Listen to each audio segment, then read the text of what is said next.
Welcome everyone to the first of the fall Spoken and Heard events, sponsored by the City of Athens, Ohio, and Arts West. Many thanks to our sponsors. For those of you who do not know me, I am Carrie Gunter Seymour. I'm the Poet Laureate of Ohio, and I am the host of the Spoken and Word series. And I'm really excited to be here with all of you tonight, and I thank you so much for coming. Earlier, before we started this recording, we kind of went over the housekeeping necessities for using the Zoom, and I do appreciate all of you agreeing to use those, and it will make for a lovely evening for us all. Tonight's event is being recorded and streamed live from the City of Athens Facebook page, the city's website, and on channel 1024 on Spectrum Cable. And it will be archived on YouTube and Facebook and the website for future review at one's leisure, or you can share with your friends and family or those who unexpectedly were unable to make it tonight. So I think that's a lovely gift the city is providing for us, and we're very grateful. I do have an announcement. I would like to invite everyone to please join us on October 15th at 6 p.m. for next month's event, which will be featuring Athens' own Bonnie Proudfoot, who is the truly amazing author of the novel Goshen Road, and West Virginia author Carter Taylor Seaton. And she has written 2 novels, numerous magazine articles, and several essays and short stories, and nonfiction and fiction. And she's won a plethora of awards, including the Governor's Award for the Lifetime Achievement in the Arts. And that's October 15th at 6 p.m. And I will be putting that in the chat box for all of you. We have 3 outstanding poets with us tonight. We have Kentucky poet Haley Mitchell Hagen, as well as Athens' own Robert Dumont and Shay Sanchez. We will have a short Q&A after the readings, and if the time permits, we will have a short open mic. So those of you at home, grab a poem and be ready in case we have time for that. Now, as fate would have it, these 3 poets are connected in many ways, but one of which is the online journal and small press Sheila Nagig, owned and operated by Haley Mitchell Hagen. Haley has published both Bob and Shay in various forms. In fact, Haley has published many of us here this evening, and we are all grateful. And I'm sure you're going to hear a lot more about that as the evening goes on and each of our featured poets take the mic. So let us begin. Shay Sanchez's poems have appeared in Sheila Nagig, Harness Magazine, and Indolent Books' What Rough Beasts Poem of the Day, as well as in the anthology Essentially Athens, Ohio, edited by yours truly. She holds a BA from New York University and an MA in teaching from the School for International Training in Vermont. Also a creative nonfiction writer, Sanchez is Filipina-American and lives in Stewart, Ohio, where she is learning the ancient art of goat husbandry. Please welcome by a show of waving hands or confetti fingers, Shay Sanchez.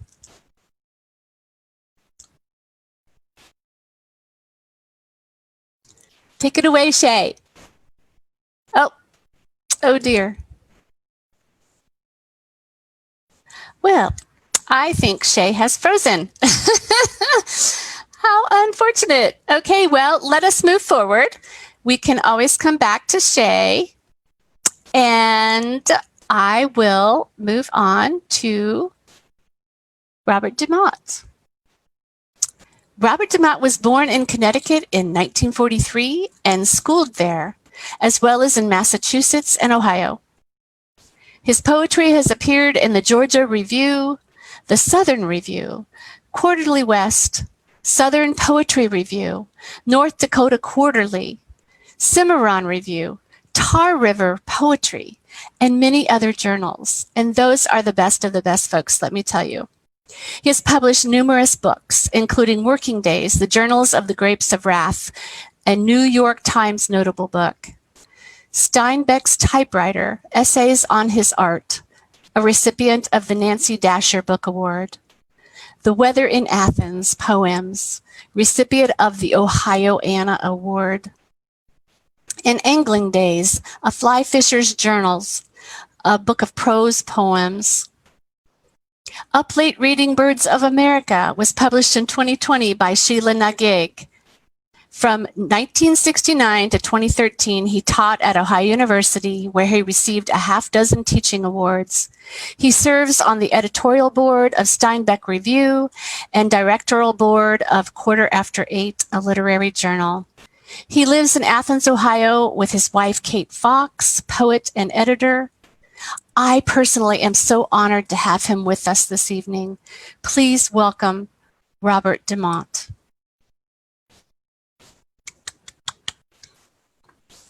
Going to want to unmute yourself, Robert. Yep. Oh, thanks, Carrie. That's very nice. I don't recognize that person you introduced, but I'll take the word for it. Thank you.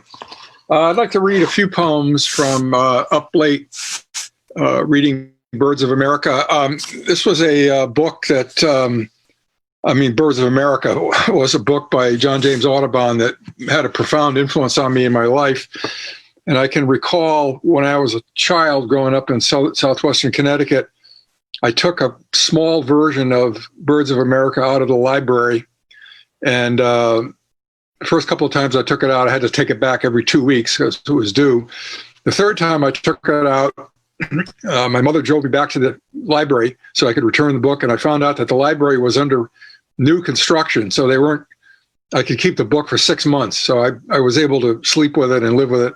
It's one of the glories of American art, there's no question about it. It's always haunted me in a lot of ways, full of contradictions, and as one can well imagine. But it's a book that has meant a great deal to me. In fact, I even taught a course on environmental literature for a number of years at OU, and I used to teach some of the paintings of Audubon's work as little narratives, small little snapshot narratives of response to the natural environment. It worked out pretty well. All of his poems, all of his paintings tell a story. So anyway, what I've done is I got sort of interested in prose poems, and these are little kind of like sudden fiction things more than anything else. They're not lineated at all. They're sort of four square, longish poems, and some of them are. A good part of it are literally a single sentence, but I got that sense of being carried away by the language, which I like to do. I'm going to start with a poem called "At the Armor Museum." I went to school in Worcester, Massachusetts, many years ago, and one of the respites I had from college was to go to the very famous Armor Museum in Worcester and go there at lunchtime sometimes and just look around and kind of stare in disbelief at these medieval armor suits that were handcrafted and built. They're kind of interesting. This is called At the Armor Museum. There's a little epigram in here, and it's from Emily Dickinson, and it says, "Dust is the only secret. Bite and snarl of jackhammers up and down narrow city streets when you rose from sweet sleep in a huff, neighborhood all around you backhoed piece by piece into dump trucks and hauled to landfills or road construction sites in Ayr or Leominster.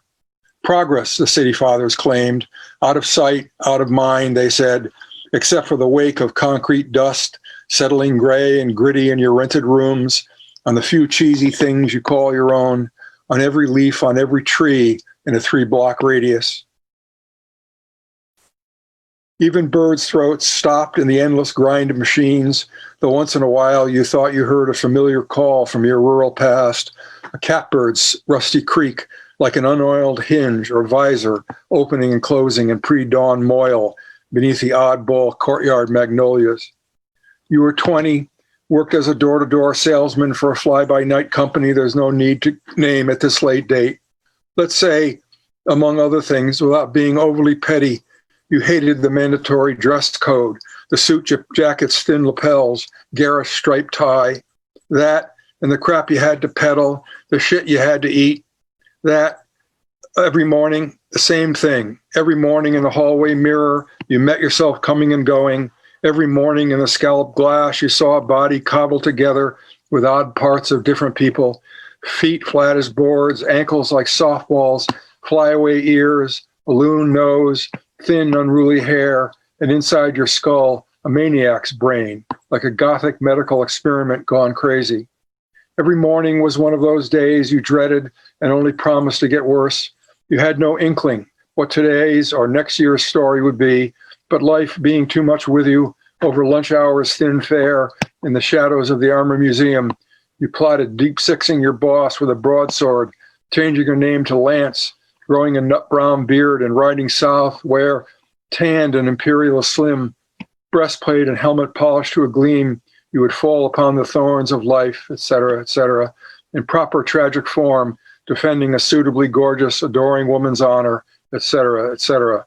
Mostly, though, you seethed, you fumed, you boiled, and through it all, dismantling went on and on that year in Worcester, Massachusetts, dust falling through high-peaked skylights, dust settling like ash on marbled hallways, dust blanketing acres of chainmail and steel-clad torsos, dust crooning its long drift of regret, and nothing in your life about to change. Another poem that came out of that era. I did not have a happy college experience. Might be able to tell. I really probably should have gone into the service first and then gone to college. I wasn't ready for it. I played hockey in college, and I spent most of my time at the rink instead of doing my homework and everything else. But anyway, this is a poem called "The Year Dylan Went Electric." I was at Newport in 65 when Bob Dylan. I was in 64, of course, but I was there in 65 when he played electric guitar for the first time in front of the audience, got booed. This is called "The Year Dylan Went Electric." It's dedicated to a couple of my classmates from those days, three guys that I hung around with a lot. An exaggerated scene, faded concert footage you return to looking for clues, something like how who you were became who you might have been, something like memory and its discontents, the blue and the black, the hell to pay. Someday you'll figure out you are your own answer, but then after a night of special excess at Boynton Tavern, after way too many beers and shots to dull the pain of a woman you thought you loved moving out, after way too many pickled eggs and a belly full of loose sex talk with a gang of wet dream buddies, you stumbled out alone, no one else in tow, dust swirling upward with each step down wind-blown streets. Home, such as it was then, suddenly, for no logical reason except that you thought you should make up for lost time, you grabbed your landlord's battered upright from its place on the stairs and began vacuuming your rooms, vacuuming in pitch dark. Just like that, spur of moment, without fanfare or premeditation, and no one to see, really, only a drunk, dumb audience of one.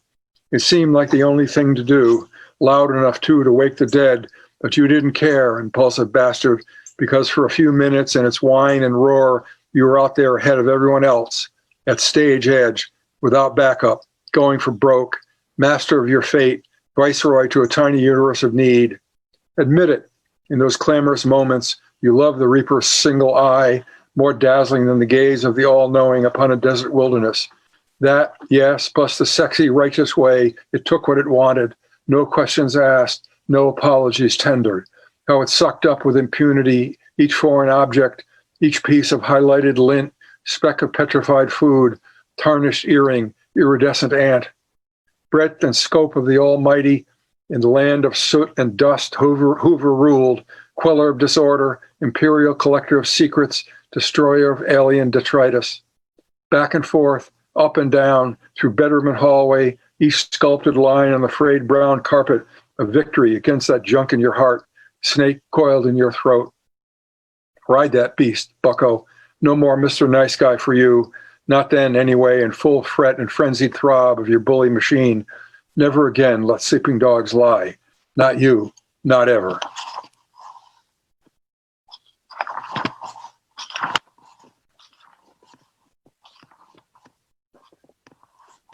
Here's a poem called During a War.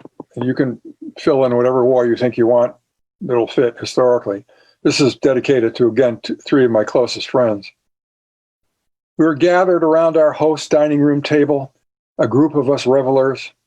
This was after champagne in their living room, in front of a fieldstone fireplace that reached to the rafters.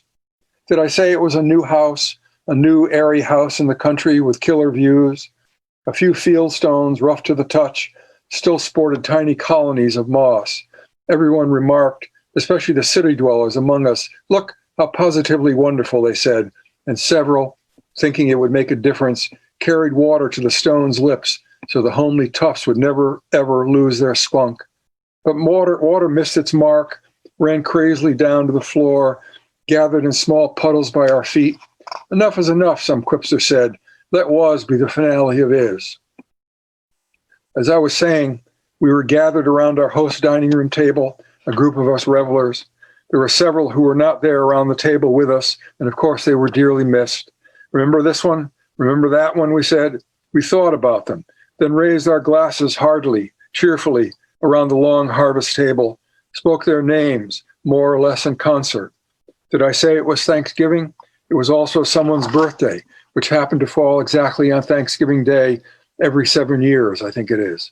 This was a 7th year double whammy, national holiday and birthday on the same day. It doesn't get much better than that, someone said between forkfuls. Wait, yes it does. This was actually a triple whammy because it wasn't just any routine birthday, but a landmark birthday too. You know, like 21, 40, or in this case, 60. The big 60, our host said, reaching for the gravy boat. The table was piled high in that American way, not so much with bounty as with spoils. Now the cave of the turkey's breast cavity yawned darkly. The great knuckle of ham gleamed like a decapitated head. And in their burnished pans and barrows, the once bounteous mounds of stuffing, mashed potatoes, peas and onions, cranberry sauce were reduced to smidgens.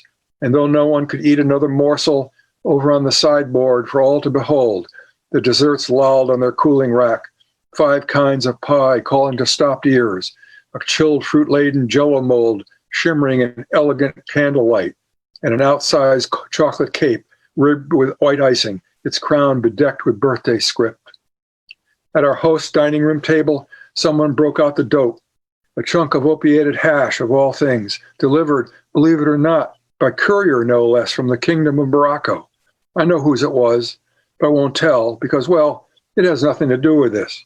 We oohed and ahed, we passed the tiny pipe, we smoked, we coughed, our eyes glazed, we fell silent, moved inward, each and every one of us on our own flight of fancy. The tall taper candles drew down to their ends, and blue wax dripped to the tablecloth. Later, in unison, we threw our flute stem glasses into the firebox to christen the house, our host's new lives there at the edge of those burly woods.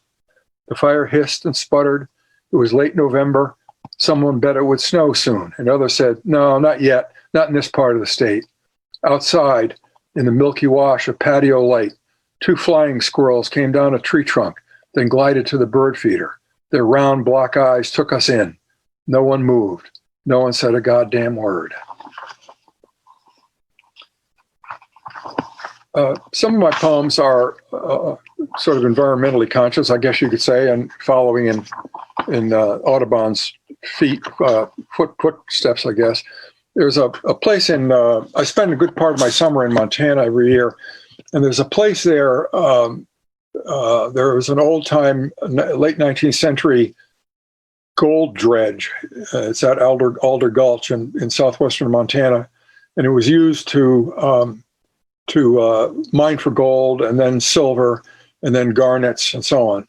And it's a giant rusting hulk now. It's open to the public and you can go see it.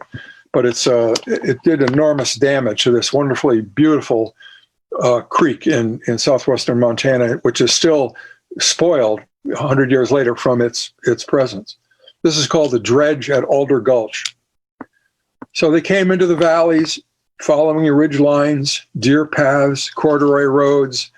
They came into towns and outlying hamlets at night, hauling their equipment, hiding in their own shadows. It didn't matter how they got there. They slipped past everyone, even the watchers assigned to watch, and they got where they were going anyway, by hook or by crook. They came always from somewhere else because they thought, why not? Why do unto your private patch what you can do to a stranger's? So they came from somewhere else, carrying their own shadows, hauling their equipment, because they were on the hunt and thought, who is awake enough to stop us? Like spoiled children, they acted as though there would be no end to their fun. They did not bother with right and wrong, and certainly the equipment they brought did not know right from wrong. But like them, the massive machines they brought were great with appetite, but not conscience, and devoured everything in sight. First it was gold they lusted after, then silver, and then when that too hid from their eyes, they lowered their eyes and went after rubies and garnets. Then it was stands of trees, both deciduous and evergreen, and every gradient thereof measured in raw board feet. And when there wasn't enough to go around, and the hillsides and swales were laid bare, and no avian chorus sang in the graveyard of stumps, and at last everyone thought their hunger was sated, well, then their maws opened wider, and they developed a taste for earth itself, deep-running coal veins, gravel banks, and every sorry thing that stood in their way. Streamside vegetation of every hue and fiber, and even the tiny insects, smaller than motes of dust, less weighty than a filament of hair, went through the belly ringer. And after that, the bright-colored fish that had lived in riffles and runs since the last ice age were soon no more, because every crooked creek and stream, a meandering river, and dog-legged watercourse have been gutted by the furious smoking engines of want. It happens everywhere. Interlopers get a taste for the things of the earth and what the things of the earth can bring them. And they think, why stop now? Let's keep going. Let's take the machines where machines have never been before. Whatever the great beast touched turned to trash. Whatever they belched became poison. Whatever they did lived on afterwards, etched in acid and rust. Wherever they moved, the same scoriations of earth in the name of greed and prosperity. The usual fucking suspects. How much time do I have, Carrie? I lost track of I'm blabbing away here. I think we need to hear at least two more. Two more, okay, all right, well, good. I will find something else to...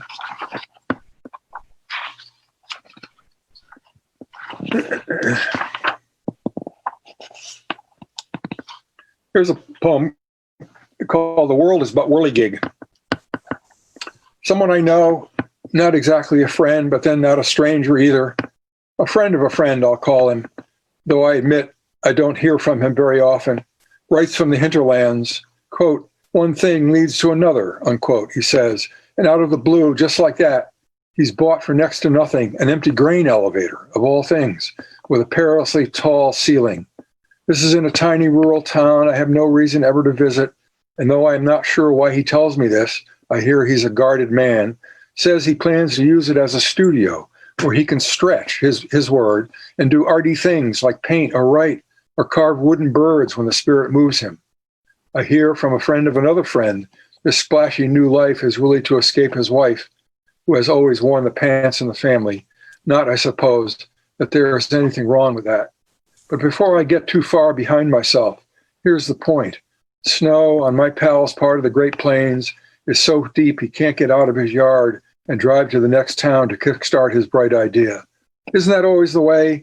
What comes at us from such weird angles and then leaves us, flies out the window before we're certain that we've seen or heard. The way we miss life is life, my friend's friend says. Maybe that's how I know it's probably 30 or more below, lots of places on our great spinning earth ball. But I don't care, because today, right here in the Hocking River Valley, the sun keeps climbing, the temperature keeps rising. Unseasonable, the local paper calls our thaw. 2 weeks ago, winter was wintering like a champ, the way it should this time of year. Gutters and downspouts froze solid, daggers of ice hung from every inch of our soffits, and shallow-rooted trees toppled in backyard woodlets, ice and snow pulling them down like the weight of regret or ignorance. No one was sure which.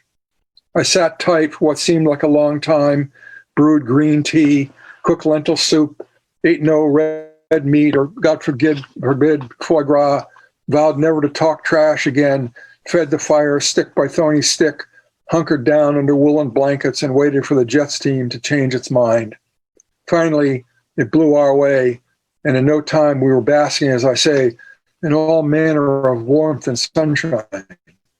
I let the fire go out and got busy right away doing spring chores in mid-January, things you just don't see people doing until April or May in these parts. I stripped down and went forth to pick up wind-blown debris, downed limbs from my yard, tamped down frost heaves, straightened garden fences, mulched perennial beds with cedar chips and fresh straw, scrubbed the dog kennel with bleach, filled bird feeders to overflowing. I had a busy day of it, improving my lot, detail by detail, inch by inch, as I think we all should. Before one thing leads to another, don't ask reasons why, I say. Take what you're given and don't look a gift thaw in the mouth. I'd like to end up by reading the title poem of the book, if I can find it. It's here in somewhere. Hold on just a minute.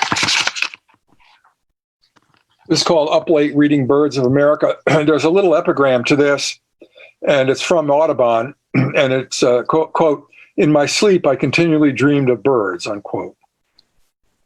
No need for alarm or clock radio today. At dawn, incessant caw-cawing of crows, savviest birds in Christendom, pulls you up from tidal suck of sleep into aviary of warped flights and body betrayals. In mind's eye, out there, roadside, beneath hoary chinkapin oak, a flattened mammal carcass, coons or possums, you don't know for sure, bully beak probing its brain, luckless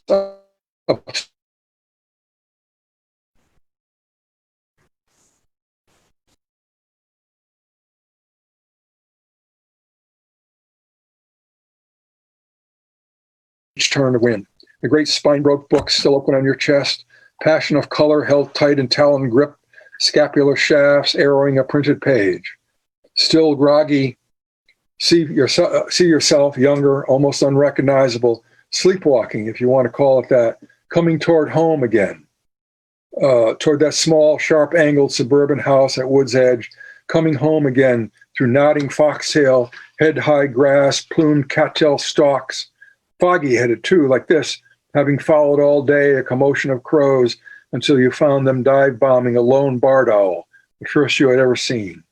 Under a milky sky whose pale ambient eye saw all and said nothing, you watched, wanderer, hidden in a tangle of crooked sumac and spiked hawthorn bushes, as the lumpen-bodied bird flew, crazed by crows, through dappled sunlight, a crook-winged fish in air, its palsied body tricked from dreamland, careening bedazzled from one tree to another, like a drunk, stunned to silence when there's too little mercy to go around.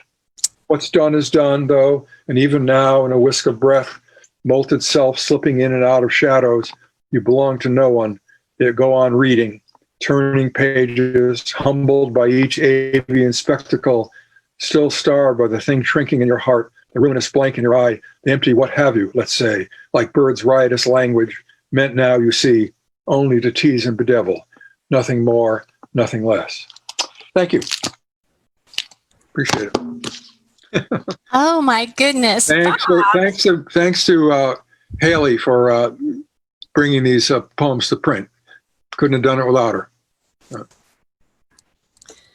That's so kind of you to say, Bob. I think we all feel that way about Haley. Oh, yeah. She's our godmother. Yes, absolutely. And that was just absolutely amazing. I have not had the privilege of hearing you read for that length of time. I've heard you read a poem or two, which was always fabulous, but this was just really just amazing. So thank you so much. And I know everyone feels the same, I'm sure. We will take time at the end, yes, to properly praise everyone who's reading tonight. So I would like to kind of circle back around to Shay Sanchez, and I do not want her to feel badly. I was on a national program doing a recording, and I froze for a bit. And then the host actually turned off his mic while I was talking because there was some background noise, and he forgot to turn his mic back on. So not only did I freeze, but we had dead air where nobody was talking for quite a while. And this is on a national stage, so you should not feel badly at all, Shay. This is what happens, and we know that. And we're just so happy to have you. So I am going to turn everything over to you now. So turn on your mic and bring us joy. Okay. Thank you so much for understanding. Yeah. So what I was going to open with was actually a poem that Haley published. And so I know she put it there in chat, but I don't think I ever really read it out loud. So, except to myself.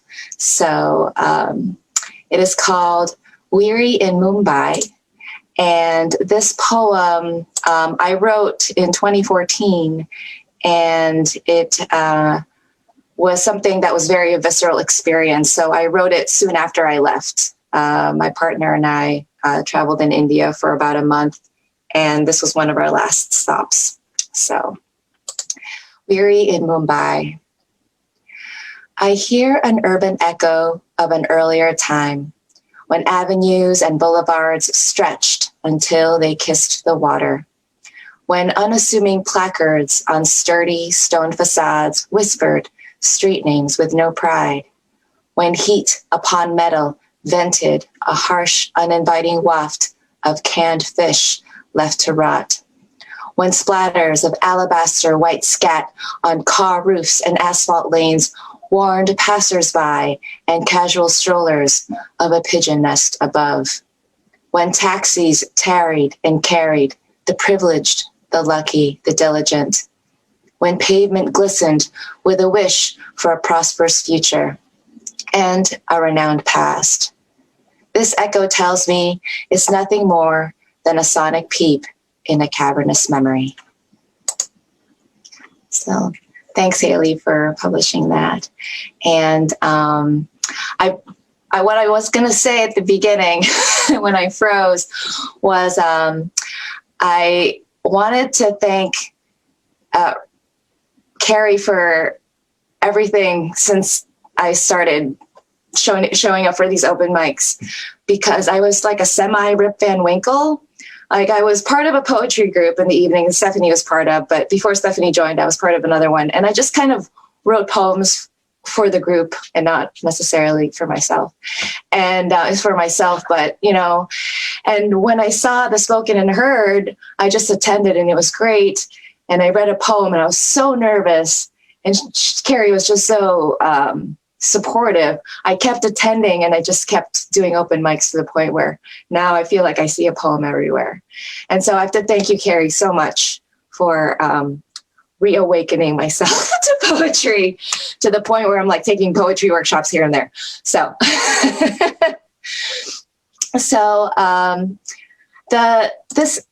the second poem, so I'm reading two poems. The second poem is a new one, and I'm working on a collection that I hope will come out at some of us. that will come out at some point in the near future. It's called Written on Our Body. He showed me the islet of skin, several degrees lighter than his chocolate mocha complexion.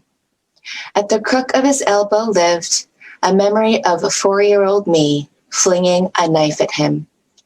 The metallic protest rifting the waft of fresh breakfast pandesal until it birthed the home where his scar now sits. Pillow after pillow of pure cream and fat found their way on my tongue while the bread sat abandoned. Our ma had to know, and I disagreed. I showed him my piffling patch of pink, with 3 lines bulging like skinny speed bumps on shiny paved skin, where a lone shard from a slippery 2-liter RC Cola struck my shin like a match. The once visible red suture sealing another story 1/2 inch deep. Our little childhood antics being mapped on our bodies, our little childhood scars stealing us for life's larger ones. Scars pale over time, but never disappear. When I walk into a hospital lab, my right fist goes on auto pump toward my median cubital vein that its scar will be torn open again.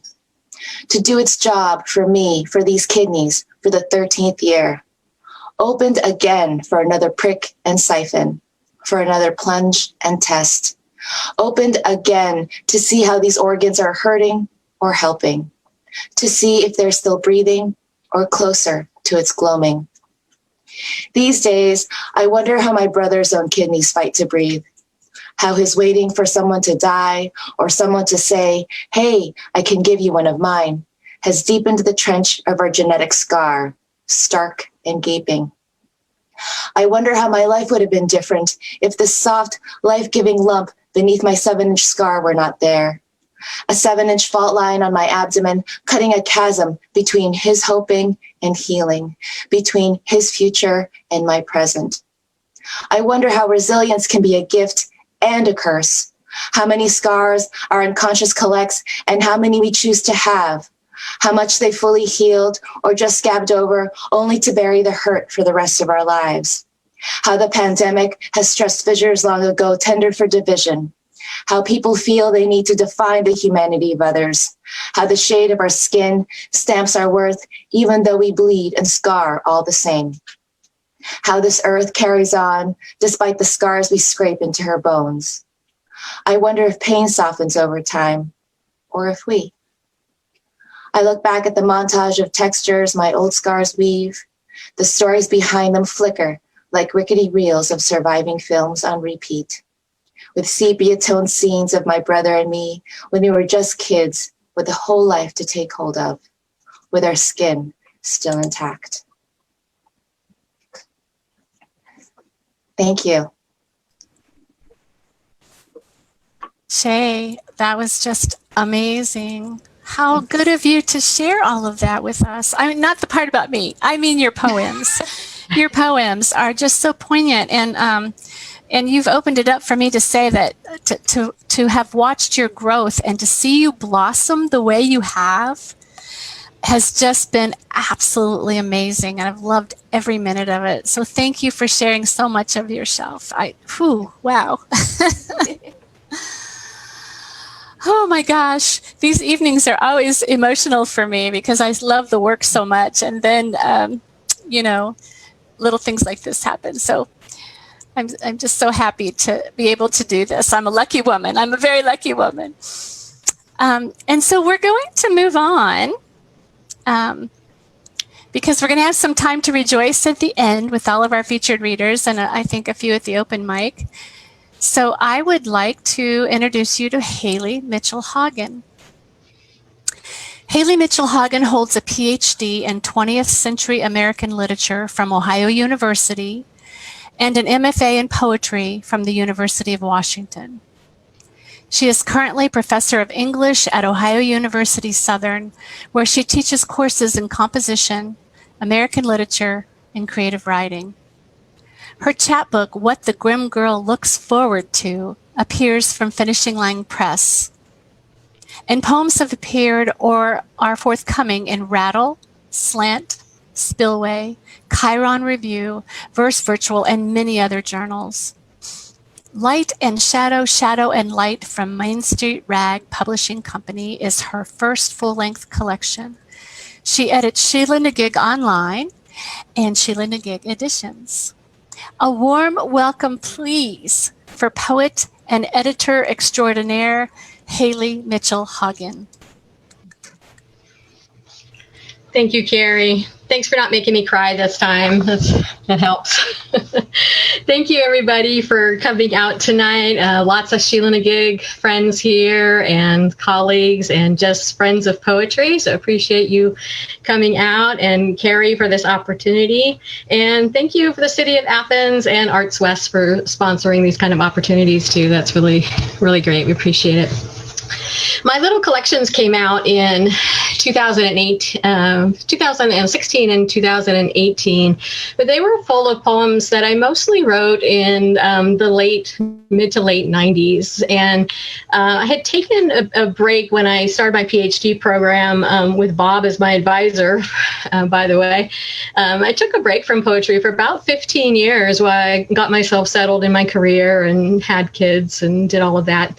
And so the poems I'm going to read tonight are things that I've written since my return to poetry. I really started writing and then publishing Sheila Nagig again in 2015. So this is kind of that return.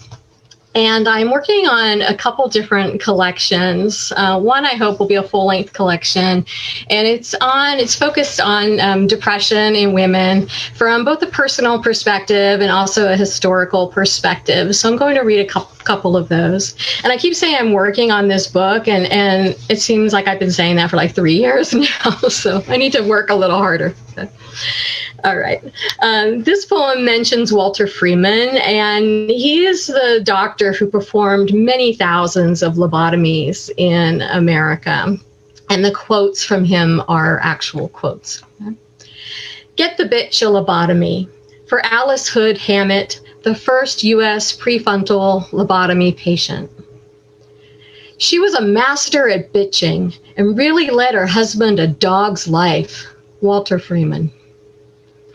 Freeman took Alice from Alice in 1936, severing her neural connections to relieve her from depression, her restlessness, to relieve her husband from her bitching, her anxious garrulousness. After, she was calm in that wax dummy kind of way the history books would chronicle, the activists would question. Perhaps she felt some loss of dignity, fell into a childlike stubbornness and sloppy eating, or maybe, like 1,000 others to come, she sat inert, disoriented to time, to place, to self, as she tried to recall some feeling she once had, some talent. But why worry about what is normal? Freeman says every patient probably loses something by the operation, some spontaneity, some sparkle, some flavor of the personality.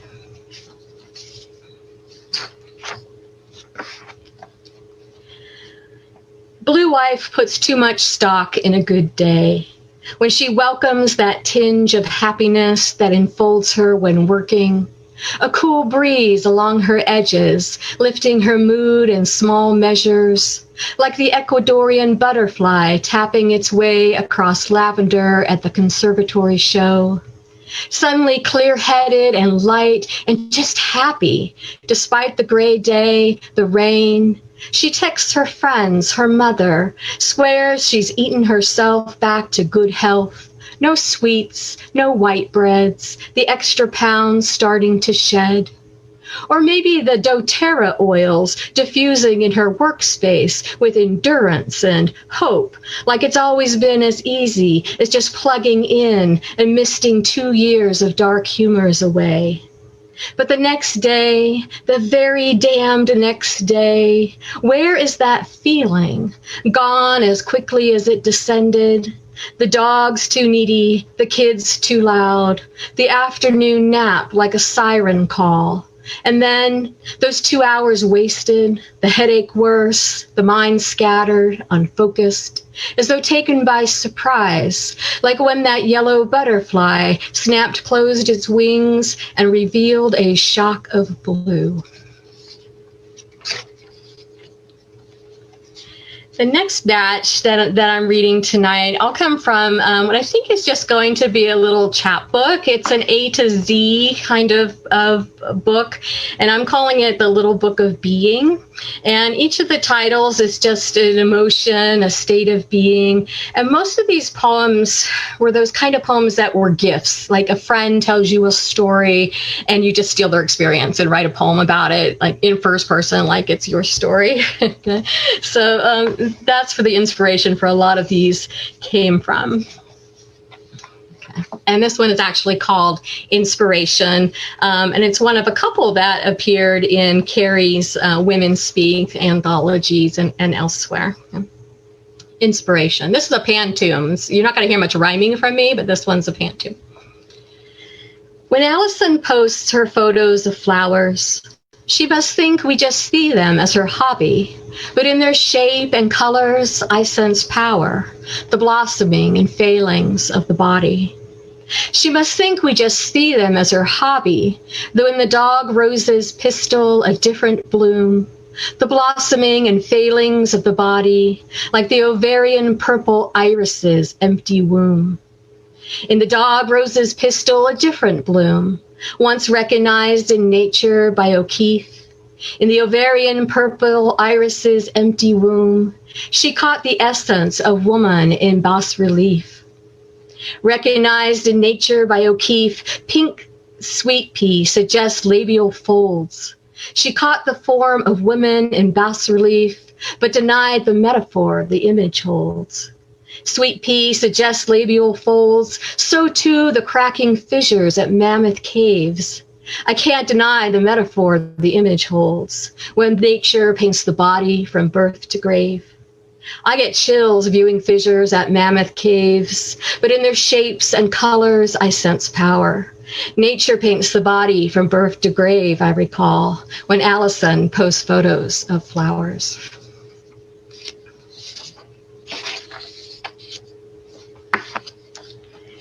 Okay, from inspiration to heartbreak. Fall into the arms of your sisters when your world stops spinning and you know you must fall from that high you thought was happiness, from that love you thought changed your idea of love. Weep a full summer across 2 continents. Then remember San Ignacio and the ATM caves, the long trek through the jungle, the faith in the guides leading you through the random hole in the mountainside, a Mayan adventure into the psyche for sure, immersed neck deep in muck and water and the great unknown, a little like loss, like love.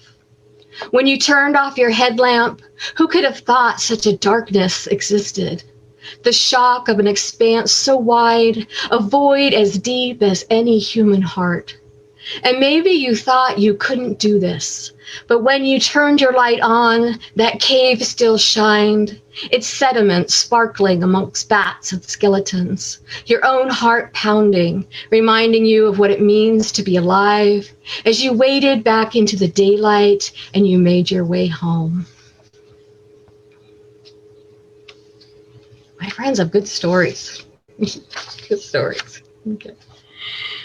This one is called Nostalgia, and it's for a friend of mine who used to write under the pen name of Sebastian de Beauvion. This is a great pen name. His real name was William Shadden, and he was one of the first people that I met and who we published in Sheila-na-Gig when it was a print volume in the 1990s. And I also went to school with him. And soon online for Sheila-na-Gig, I'm going to be announcing a prize in his name for our Sheila-na-Gig under 30 writers. I'm going to have a small prize every time we publish one of those issues.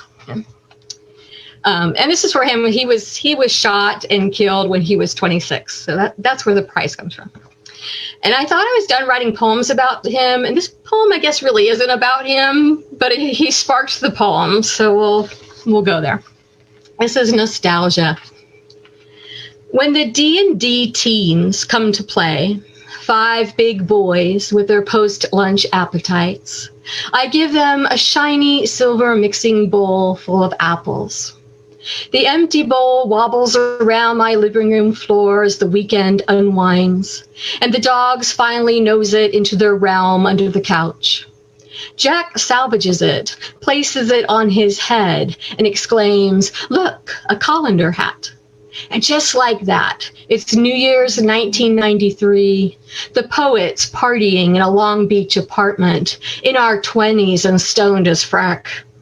Someone snaps a picture, the only one of our surfer friend, our funny guy, my too brief lover with his January tan, milky blue eyes, that blonde hair falling straight across muscled shoulders from beneath the shiny silver colander on his head.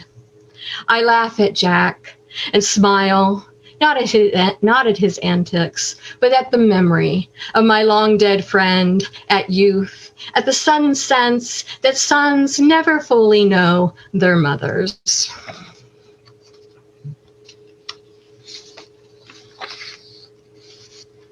Okay, that's just 3 more. 3 more for you. Okay. All right.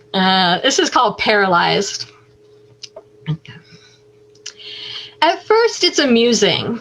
The disembodied burp in the TV room, the footless footsteps padding quietly down the hall.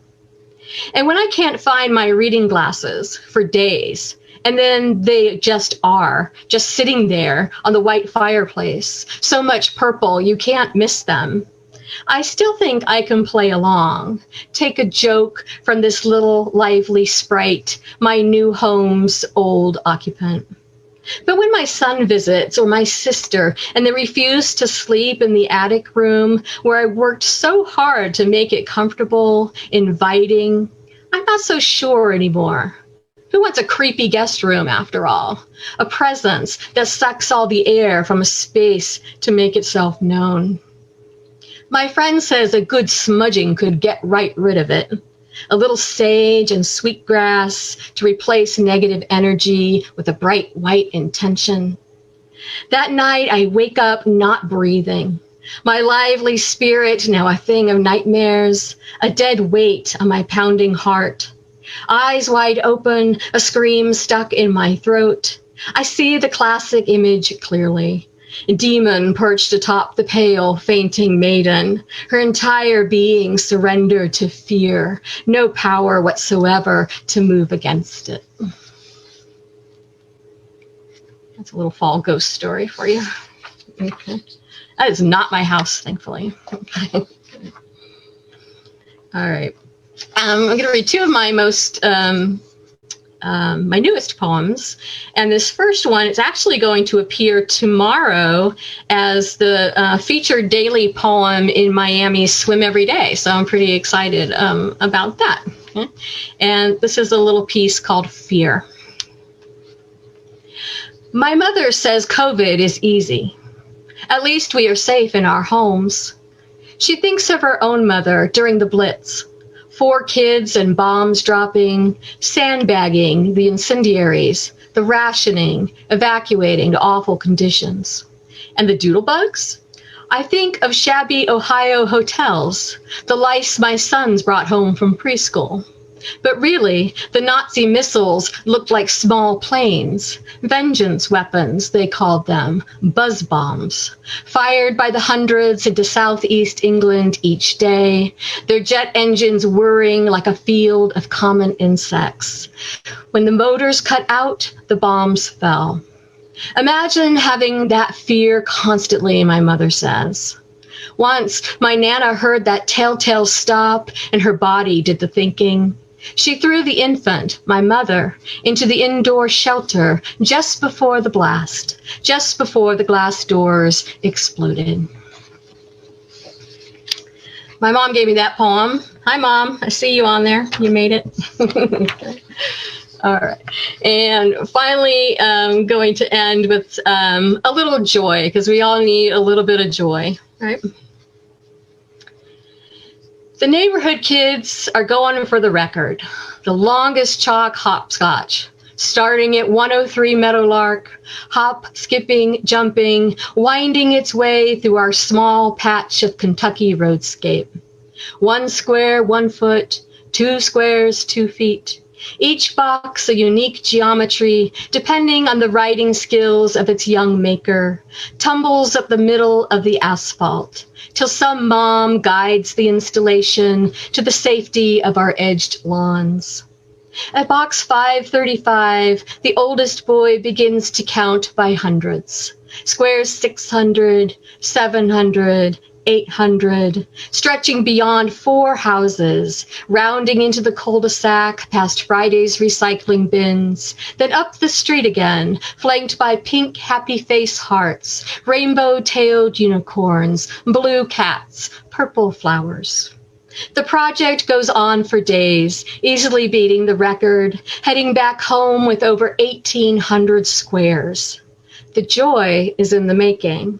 No one thinks about Ripley's rules or worries about tire treads slowly taking up colorful hues, the nighttime critters nosing through the chalk box, or even, inevitably, the sudden rain.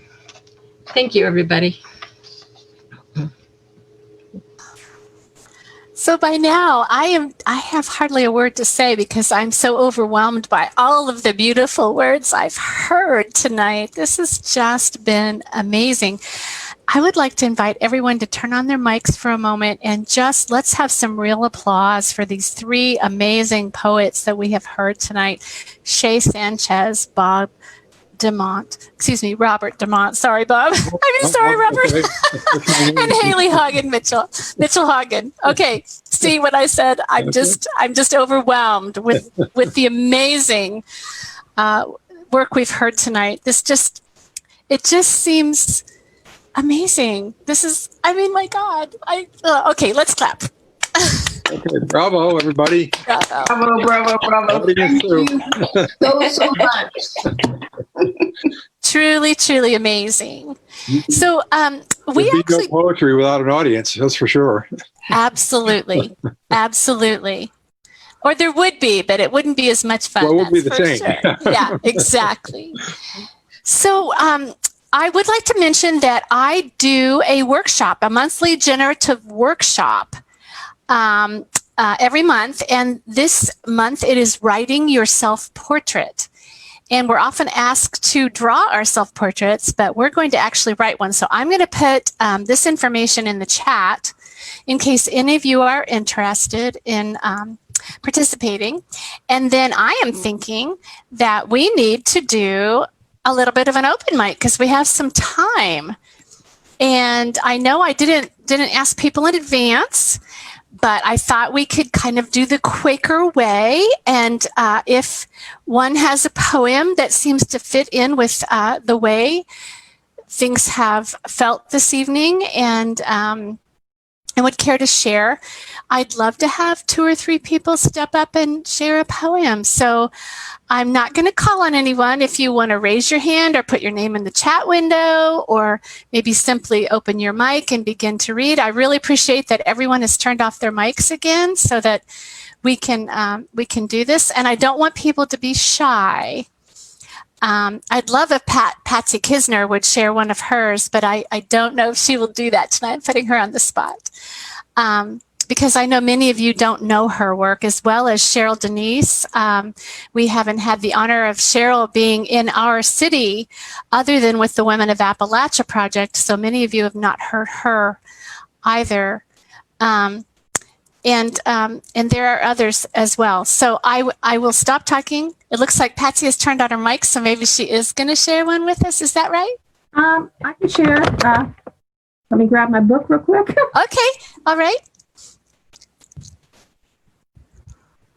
I should probably mention that I met Patsy at Heinemann in Kentucky at a writer's workshop is where I think we first met. Mm-hmm. And we've continued to keep in touch through that program. And she has joined all of us for the Women of Appalachia Project. So it's been such a joy.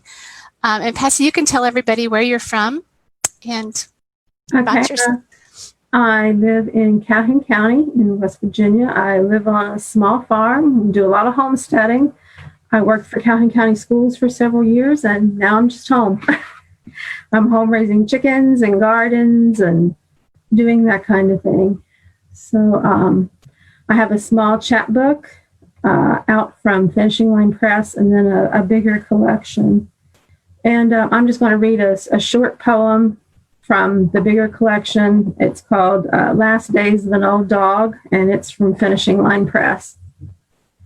And I'm just going to read it because it was my daughter's birthday just a few days ago, and I had written this poem for her birthday a few years ago. So that's just why I'm picking it. And it's just, it says, Remember when we rode the horses through the tall meadow grass. They startled and we held tight while a dozen young turkeys rose and took flight. Wings flapping low all around us. You, me, and the horses, the center of a wheel. So thank you for giving me that little opportunity. Appreciate you very much, Carrie, and all you do. Thank you, Patsy. Thank you for sharing on the spur of the moment. I really appreciate that. Cheryl, are you going to read for us tonight?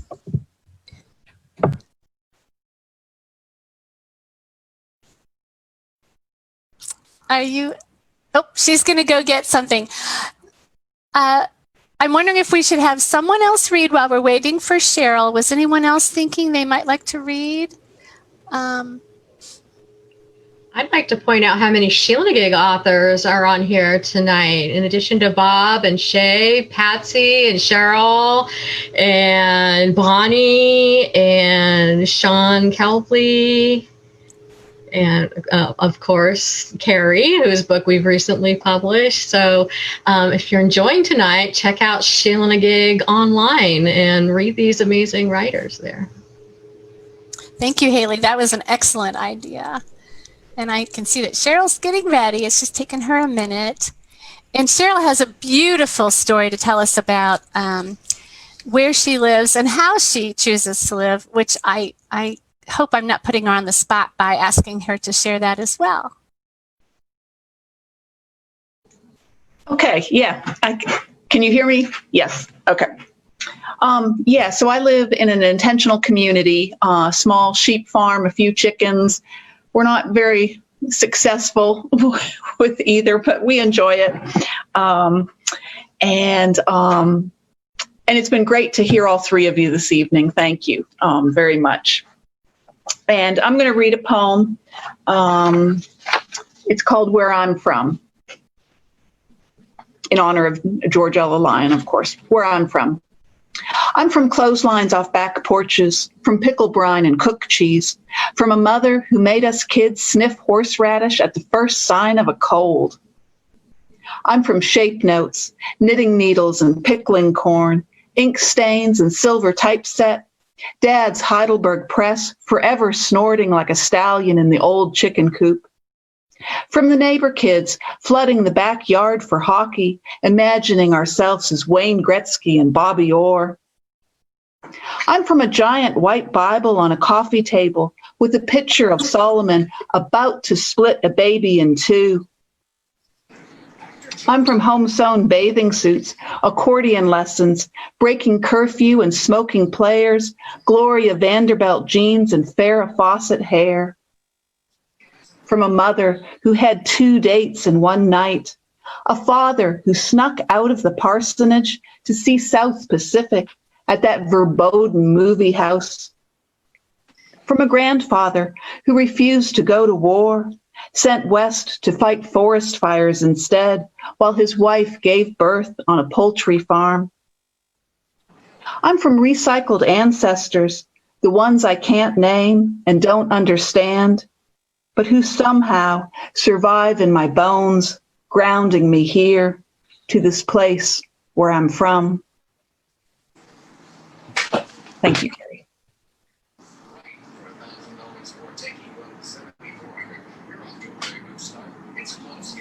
Thank you, Cheryl. I was trying to text in the chat box to Ryan.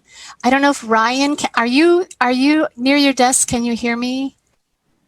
Yes, Carrie, go ahead. Okay, Ryan, Stephanie Kendrick would like to read a poem. However, she's unable to turn her video on herself. Can you do that from your end? I can take a look at it. Oh, actually, Ryan and Carrie, I can physically turn my camera on. My house is chaotic right now, so I don't want to subject everyone to that. Oh, I'm so sorry that I misunderstood. No, that's okay. Forgive me. I'm so sorry. Is it okay that I still read without my camera on? Absolutely. Okay, good.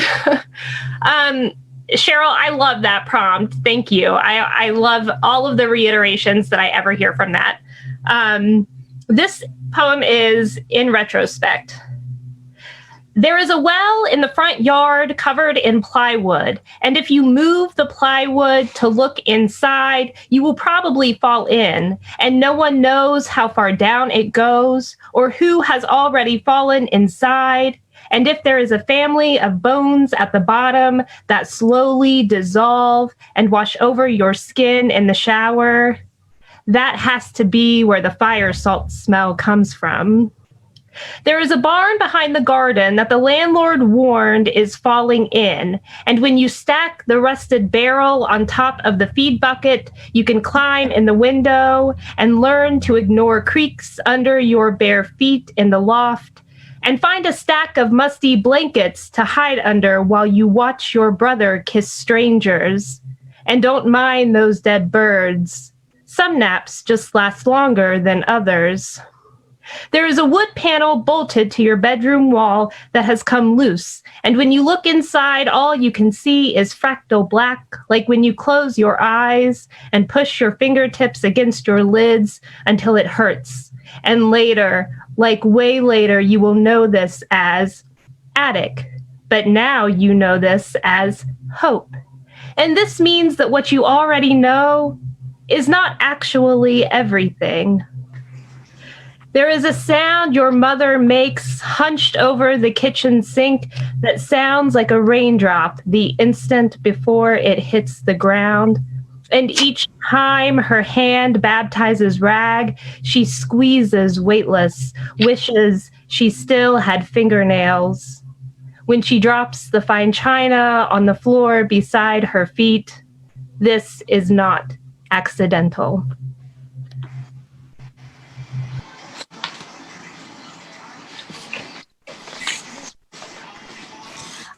I'm almost speechless. I'm telling you, this is just so amazing and wonderful. Thank you to everyone who's sharing tonight. Is anybody else in the mood to share? We do have a few more minutes. Gone? No? Not this time? I've got a new poem. Oh, there we go. Bonnie's going to share with us. Yay. Bonnie Proudfoot. Bonnie, do you just want to kind of say where you're from? Such wonderful reading, and sorry to jump in late. I had so many things going on today, but I'm so glad I made it anyway. Okay, this is called Consider the Aunties. Points like daggers, dicing the air, wants to enter.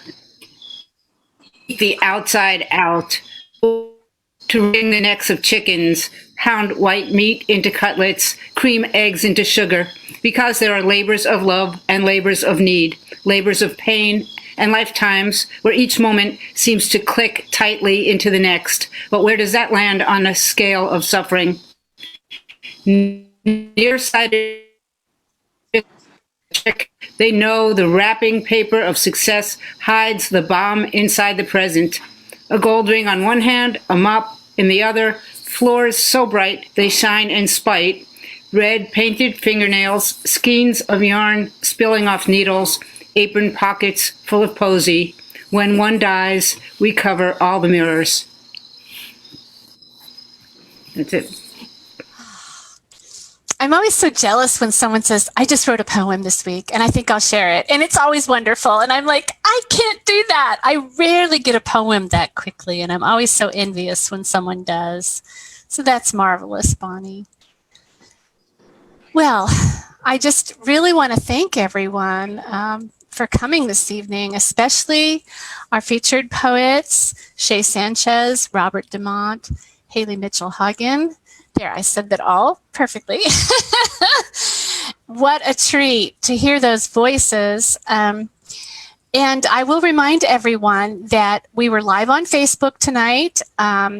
We will be archived on Facebook, on YouTube, on the City of Athens website, as well as the Athens City TV channel, which is 1024 on Spectrum Cable. So if you have friends or loved ones who missed tonight and would like to see it, you can send them there. Earlier on in the night, I did share it on my Facebook page shortly after we got started. So hopefully people will see all of you there. I especially want to thank Ryan, our host this evening, and the City of Athens and Arts West for going to these great lengths to support poetry and writing. Do remember next month, Bonnie Proudfoot and Carter Taylor Seaton will be coming. Now, it won't be all poetry. It will be prose and poetry, I think. Whatever those two wonderful women decide to come up with, we're going to let them do it. So I don't think you want to miss that. Again, we'll do an open mic, so come prepared to read or not. We want everyone to feel comfortable and welcome and full of beautiful words when they're ready to leave. Also want to mention that in November, we will be sponsoring a reading for the Pine Mountain Sand and Gravel. and 2 volumes. And so we will have 15 readers, I believe. And Pauletta Hensel, which is an amazing poet out of Cincinnati, Ohio, and the immediate past poet laureate of Cincinnati, will be bringing that group of readers together so that we might listen to those. So that's something to look forward to as well in November. Thank you all for coming tonight. I want to say good night. I want to say stay vigilant. You are precious to me, all of you. And I want to see all your faces back in October. So I will say good night and farewell. They were studying the sun's